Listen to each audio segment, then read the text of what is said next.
നീ ഇനി അതൊന്നും ആലോചിച്ച് സമയം കളയണ്ട. ആ കൗൺസിലർ റീത്തിയോട് ഒന്നിന്ന് ചോദിക്കാൻ പറ. എന്താണ് മഹർഷി, അങ്ങനെ വല്ലതും നടക്കുന്ന റീത്ത് വെച്ച് നേരത്തെ തന്നെ ചോദിക്കില്ലേ?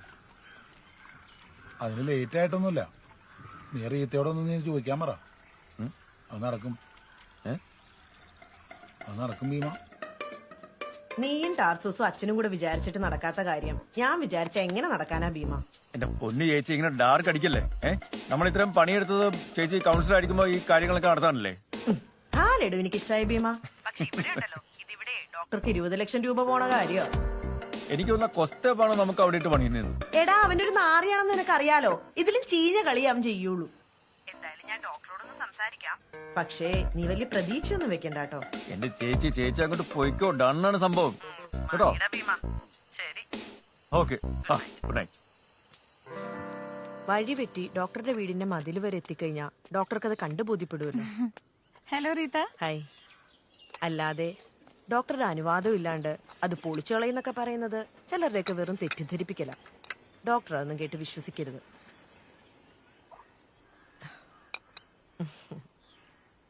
പൊളിറ്റിക്കൽ വർക്ക്സ് ഒക്കെ എങ്ങനെ പോകുന്നു? കുഴപ്പമില്ല, നന്നായി പോകുന്നു. Okay, carry.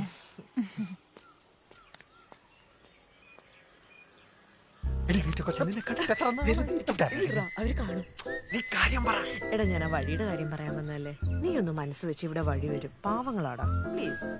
ശരി, പക്ഷെ ഒരു കാര്യം, ആ മതിൽ പൊളിച്ചാൽ അത് തിരിച്ചു പണിതരണം. അമ്മ ഇവിടെ തന്നെ സേഫ് ആയിരിക്കണം. ശരിയാക്കാം. ഓക്കെ, നീ പറയുന്നത് നമുക്ക് കാണാലോ, നീ ഇവിടെ ഉണ്ട്. എന്തേലും കഴിച്ചോണ്ട് സംസാരിക്കാം.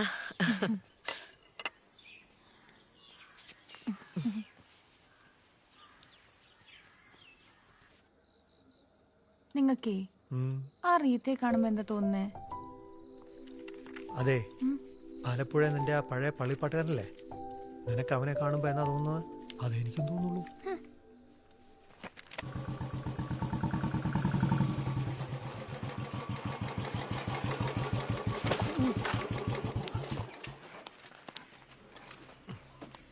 അവന്മാരെ വഴി വെട്ടി വെട്ടി നമ്മുടെ പറമ്പിന്റെ അവിടം വരെ എത്താറായി. നീ ഒരു കാര്യം ചെയ്യും, അവിടെ ചെന്നിട്ടേ ആ പണി അങ്ങോട്ട് നിർത്തി വെച്ചേക്കാൻ പറ. അതെന്നെ പരിപാടി പറയണ ചേട്ടായല്ലേ അമ്മമാർക്ക് സ്ഥലം വെറുതെ കൊടുത്തത്? എടാ, ഒരു കാര്യം ചെയ്യുമ്പോ നാട്ടുകാർക്കും ഗുണം വേണം, നമ്മക്കും ഗുണം വേണം. അന്ന് ചെയ്തത് അവർക്ക് ഗുണമുള്ളതായി, ഇന്ന് ചെയ്യാൻ പോണതേ നമുക്ക് ഗുണമുള്ളതായി. നീ പോയിട്ടേ പ്ലാനില് പണി അങ്ങോട്ട് നിർത്തി വെച്ചേക്കാൻ പറ. ചെല്ലതാ. അതങ്ങോട്ട് കൊടുത്തൂടെ? വെറുതെ കിടക്കണ സ്ഥലല്ലേ. വെറുതെ നിക്കുന്നതുമായിട്ട് പലതും ഉണ്ട് ഈ വീട്ടില്. അതൊക്കെ കൂടി എടുത്ത് നാട്ടുകാർക്ക് വിരകാൻ കൊടുക്കാൻ പറ്റുമോ? ഒരു വൃത്തിയില്ലാത്ത കല്ലല്ലേ? Second quality. അതാ. അതെ, പണിയൊക്കെ നിർത്തിക്കേ. പണി നിർത്താനോ? എന്താ ഭീമ, മനസ്സിലായില്ല? വെറുതെ പണിയെടുത്ത് പൈസ കളയാൻ കണ്ട. എന്റെ ചേട്ടനോട് സംസാരിച്ചാണല്ലോ, പുള്ളിയൊക്കെ ആണല്ലോ. അങ്ങനെ പലതും പറയും. അവിടെ ഞാൻ ചോദിച്ചാൽ മതി. ഇതിപ്പോ സൈമൺ ഡോക്ടറിന്റെ സ്ഥലമാണല്ലോ, മതില് കെട്ടിക്കൊടുക്കാതെ ഞങ്ങൾ പറയുകയും ചെയ്തു. ആ പണി നടക്കട്ടെ, ഇവരെ കൊണ്ട് നീ പണിയും നിർത്തിക്കണ്ട. ചേട്ടനോട് ഞാൻ സംസാരിച്ചോളാം. ഇത് കഴിഞ്ഞ് അങ്ങോട്ട് കേറണ്ടെന്നാ ഞാൻ പറഞ്ഞത്, മനസ്സിലായോ? ഓംബ്ര. എന്താടാ